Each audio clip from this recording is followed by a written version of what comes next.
শুভ সকাল আমার প্রিয় বন্ধুরা, কেমন আছো সবাই? আশা করছি সকলে অনেক বেশি ভালো আছো। আমরাও না বেশ ভালো আছি। সকাল সকাল আরও নতুন সুন্দর একটি ব্লগ নিয়ে হাজির হয়েছি। আর আমার বাড়িতে কিন্তু আজ এসেছে মেহমান। তো মেহমানটা কে তোমাদের সঙ্গে শেয়ার করব। তো সকালে এসেছিল একরকম মেহমান আর সন্ধ্যায় আর এক রকম, সবটাই তোমাদের সঙ্গে শেয়ার করব। বাড়িতে কেউ আসলে মনটা খুব ভালো লাগে জানো তো, কারণ আমি তো সারা দিন বাড়িতে একা থাকি, তো কেউ আসলে অন্তত গল্প করার লোক পাই। আমার বাড়িটা তোমরা হয়তো দেখে বুঝতেই পাও, কারণ অনেকটা ফাঁকা জায়গায় আর অনেকটাই ভিতরে।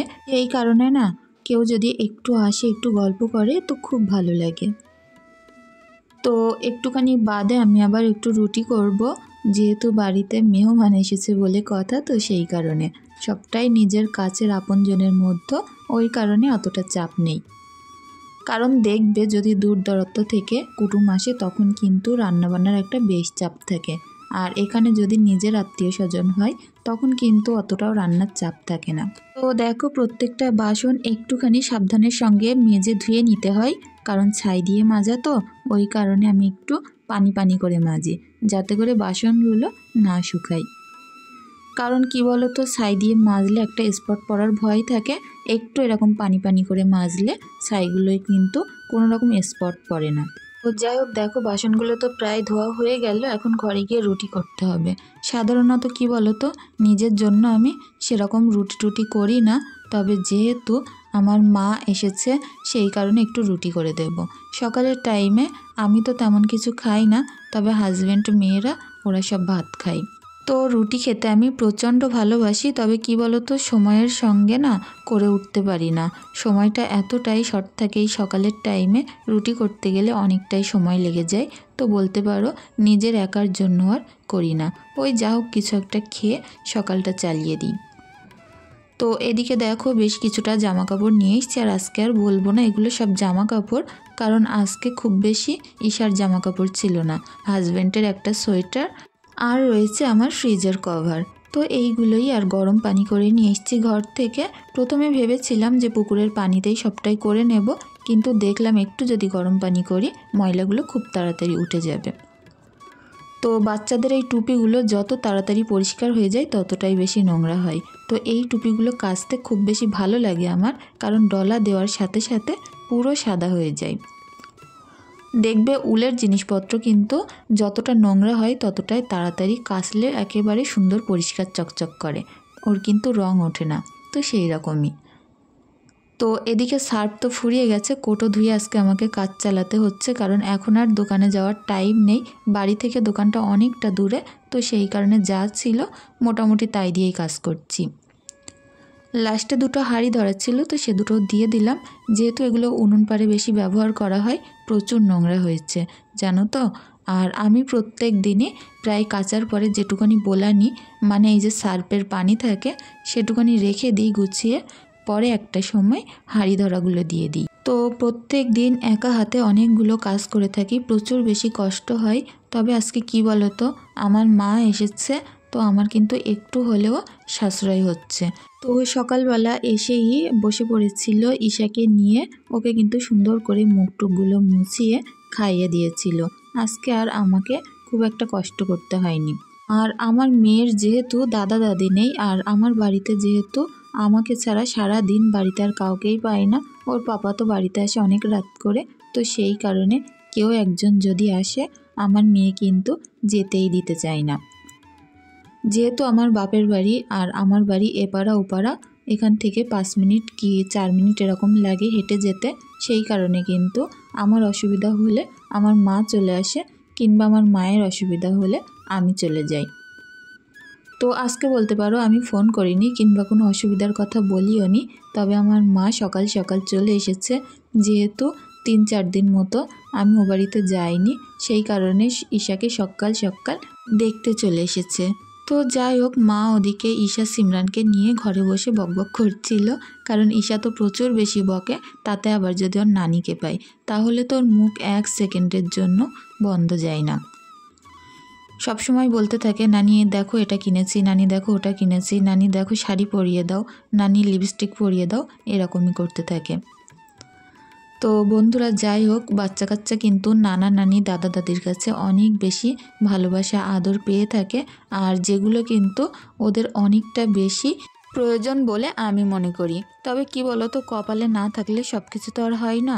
আর প্রত্যেক দিন একটা কমন কমেন্ট যেটা সকলে করে থাকো, আমি কিন্তু অনেকবার উত্তর দিয়েছি, তারপরেও আমার অনেক বন্ধুরা জানতে চেয়েছো।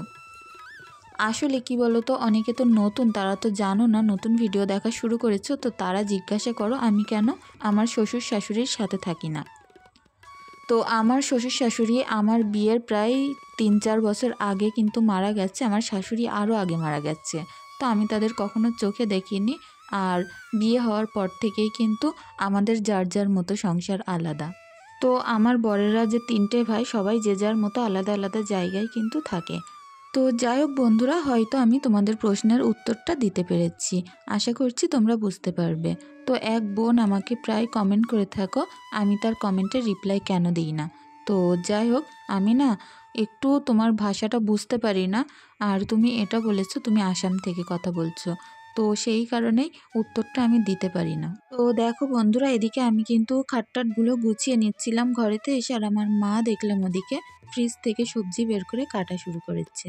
তো যাই হোক, নিজের মন পছন্দ মতো বের করে কাটছিল, আর কি মাছ রান্না হবে সেটাও বের করে রেখেছে।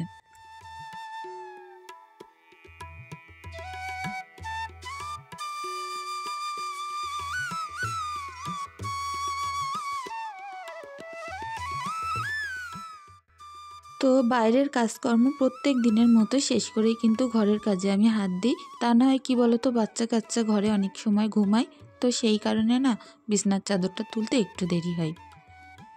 তো আমিও চেষ্টা করি বাচ্চা কাচ্চার ঘুম থেকে একটু দেরি করে তোলার জন্য, কারণ যেহেতু বাইরে প্রচুর ঠান্ডা, আর আমাদের গ্রামে তো শীতের কুল নেই, এখানে প্রচুর ঠান্ডা, আর চারিদিকে না পানি হওয়ার কারণে এখানে প্রচুর ঠান্ডা লাগে।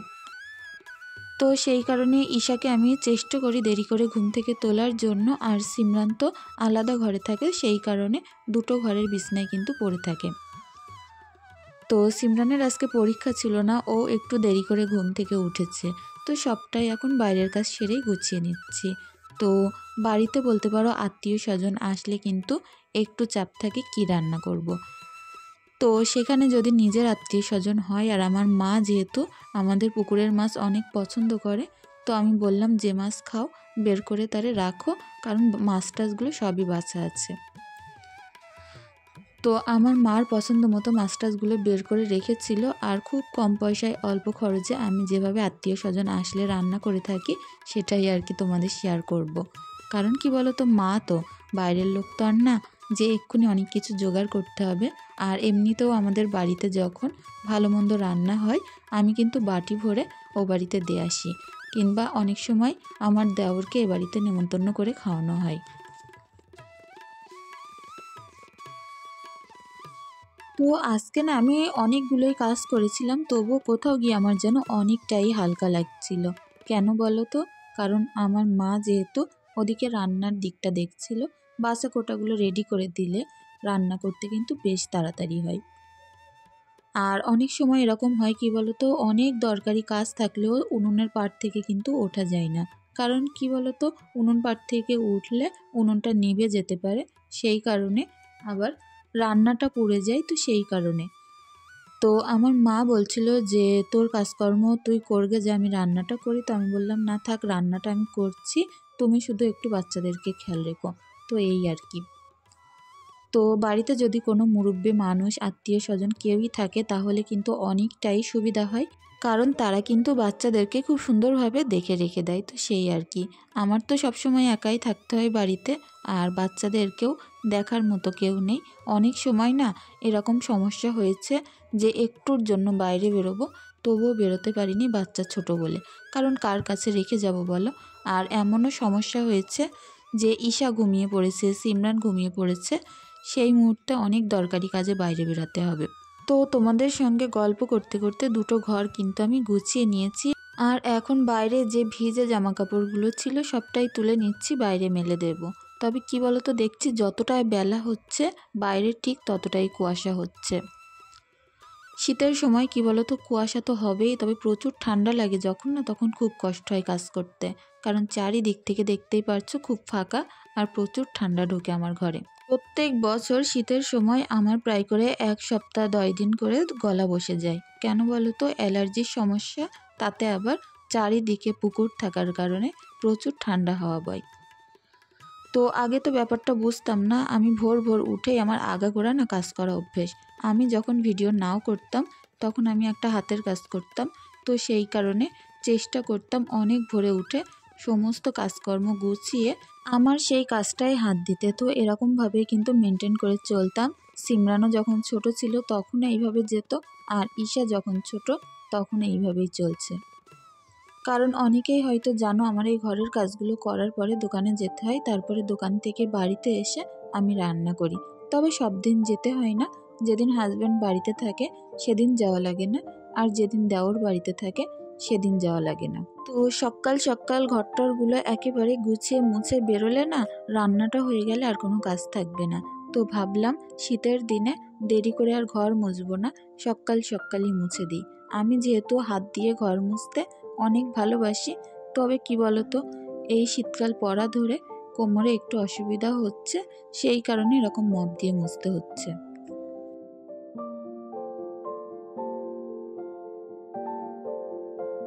তো সব থেকে কোন জায়গাটা মুছতে বেশি ভালো লাগে জানো তো, আমার এই বারান্দাটা। কারণ এখানে প্রায় ফাঁকা, কোনো জিনিসপত্র আমি রাখিনি, আর বারান্দাতে না জিনিসপত্র রাখতে আমার মোটেও ভালো লাগে না। আগে বারান্দায় অনেক কিছু ছিল, টেবিল ছিল, আমার সেলাই মেশিন ছিল, অনেক কিছু ছিল।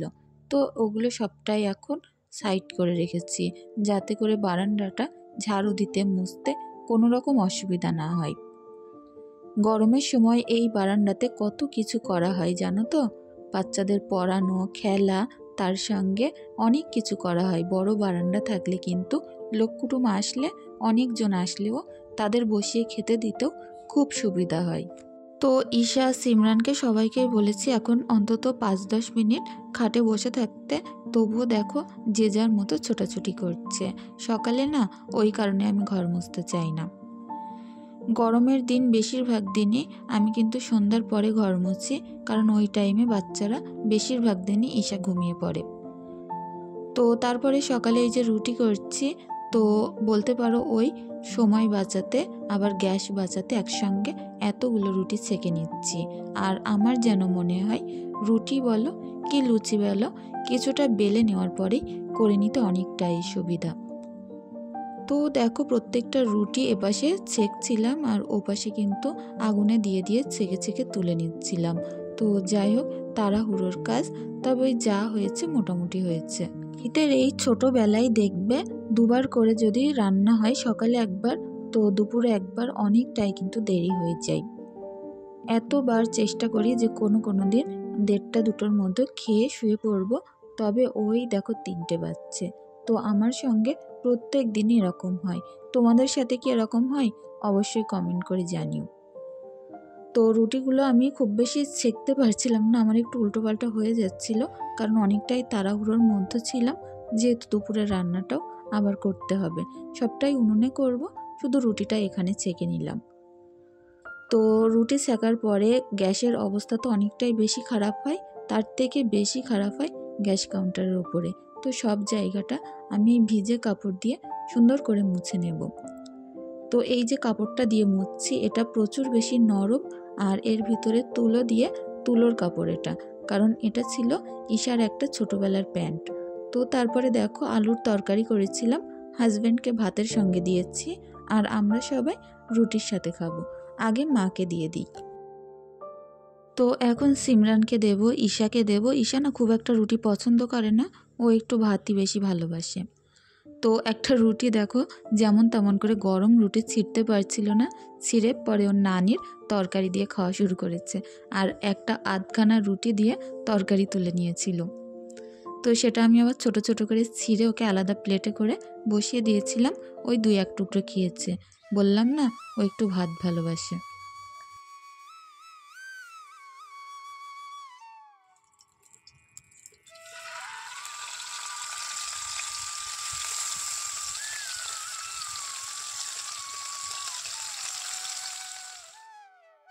তো এখানে ওই যে মৃগেল মাছ, তেলাপিয়া মাছ, ওগুলো আমার মাকে দেব, আর আমরা ওই এক আধ পিস করে খাবো। যেহেতু বাড়িতে উঠোউঠি কদিন মাছ রান্না হচ্ছে, অতটাও আর ভালো লাগছে না।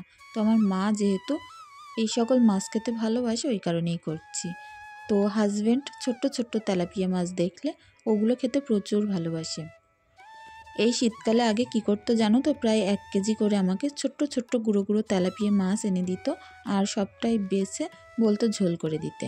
যখন আমি না বাছতে পারতাম, নিজে বটে নিয়ে এসে বাছতো। তো আগের দিন দুপুরবেলা আমি সুন্দর করে পেঁয়াজ, কাঁচা লঙ্কা সব কিছু দিয়ে ছোট্ট ছোট্ট তেলাপিয়া মাছের ঝোল করে রাখতাম। সেটা পরের দিন বসে গেলে পান্তা ভাত দিয়ে খেত, তার মানে শুকনো ভাত, যে ভাতগুলো রাত্রে থেকে যায়। তো যাই হোক, সেই ভাতের সঙ্গে শুকনো শুকনো ভাতের সাথে খেতে কাঁচা লঙ্কা ডলে এত ভালো লাগতো কি বলবো।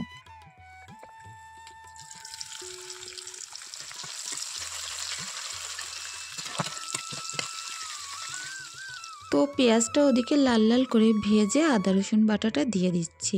যেমনই গ্রাম্য স্টাইলে খুব নর্মাল রান্না করি, ঠিক সেরকমই। আসলে খুব বেশি হজাগজা রান্না আমি পারি না, তবে ওই যা সাদামাটা করি মোটামুটি ভালোই লাগে। তো আমার হাজব্যান্ডের তো প্রচুর পছন্দ হয়। আর অন্য কোথাও গেলে না, ও যে কোনো জিনিসে দই দেওয়া থাকলে, তারপরে একটু মিষ্টি মিষ্টি রান্না খেতে পারে না, বলে বাড়ির সবজির মতো আমি কোথাও সে স্বাদ পাই না।